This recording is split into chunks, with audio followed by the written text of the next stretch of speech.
নমস্কার বন্ধুরা, তোমাদের সামনে চলে এলাম আমার কবিতার ঝুলি নিয়ে। আজ কবিতার ঝুলি থেকে একটা অন্যরকম কবিতা তোমাদেরকে পড়ে শোনাতে চাই।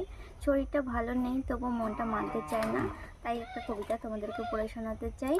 কবিতার নাম হচ্ছে শিক্ষা। শিক্ষার আলো ছাড়া আমাদের জীবন পুরোটাই অন্ধকার।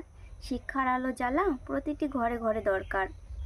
যতই দিন যাচ্ছে, সময় যাচ্ছে, পেরিয়ে যাচ্ছে পুরনো সাল, শিক্ষায় আমাদের জীবনে ফেরাতে পারে নতুন হাল।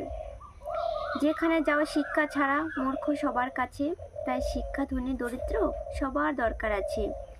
শিক্ষা এমন একটা জিনিস যার ভাগ কেউ নিতে পারে না। শিক্ষা যত দান করো তবু কখনোই সেটা কমে না। শিক্ষা হলো জীবনে বাঁচার সব থেকে বড় হাতিয়ার, যেটা আমাদের প্রত্যেকের জীবনে খুব দরকার। শিক্ষা মানুষের ভাগ্যকে পরিবর্তন করতে পারে। শিক্ষার